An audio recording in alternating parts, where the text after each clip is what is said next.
திருச்செந்தூர்ல கொடுக்குற அந்த இலை விபூதி முத யாருக்கு எப்ப எதுக்கு கொடுத்தாங்கன்னு உங்களுக்கு தெரியுமா? இதுக்கு பின்னாடி ஒரு இன்ட்ரெஸ்டிங்கான ஸ்டோரி இருக்கு. அந்த காலத்துல பாத்தீங்கன்னா ஆதிசங்கரன் சொல்லிட்டு ஒருத்தர் இருந்திருக்காரு. அவர் வந்து பயங்கரமான சிவன் பக்தன். அவருக்கு எதிர்பாராதமா காசு நோய் வந்தது. அதுக்காக பல மூலிகைகள் எடுத்துக்காரு. பட் சரியாகவே இல்லை. அதனால என்ன பண்ணா முருகன் நோக்கி தவறுக்காரு. முருகன் நோக்கி தவறுனப்ப முருகன் கண்ணுக்கு முன்னாடி தோன்றப்ப அந்த முருகன் கிட்ட கேட்டிருக்காரு, இந்த மாதிரி என்னோட காசு நோய் போக்குங்க, அதுக்கு உதவி பண்ணுன்னு சொல்லிட்டு கேட்கிறார். ஆனா முருகன் எனக்கு ஒரு அழகான தமிழ் பாட்டை பாருங்க அப்படின்னு சொல்லி கேட்டிருக்காரு. ஆனா அந்த ஆதிசங்கரன் அவர் சிவன் பக்தன், நான் சிவனுக்கு மட்டுமே இப்படி பாட்டு பாடுவேன், என்னோட தமிழ் மொழியை பயன்படுத்தும் சொல்லிட்டு முருகன் சொல்லியிருக்காரு. அதுக்கு முருகன் வந்து கோவப்பட்டு அங்கிருந்து போயிடாரு.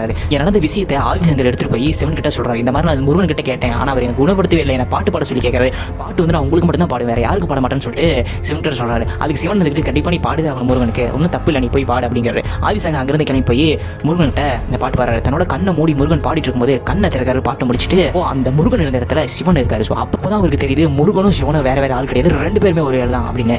ஆதிசங்கர் நீங்க என்னோட காசு நோயை குணப்படுத்தணும் அப்படின்னு சொல்றாரு. அதுக்கு முருகன் வந்து அந்த இலை விபூதியை கொடுக்குறாரு. ஸோ இந்த இலை விபூதியை நீ எடுத்துக்கோ தினமும், ஸோ கண்டிப்பான காசு நோய் குணமாக சொல்றாரு. அதே மாதிரி அவரோட காசு நோய் குணமாச்சு. அதுக்கப்புறம் தான் திருச்செந்தூர்ல இந்த இலை விபூதி வழக்கம் வந்தது. ஸோ இப்போ வரைக்குமே அந்த இலை விபூதி கொடுத்துட்டு இருக்காங்க.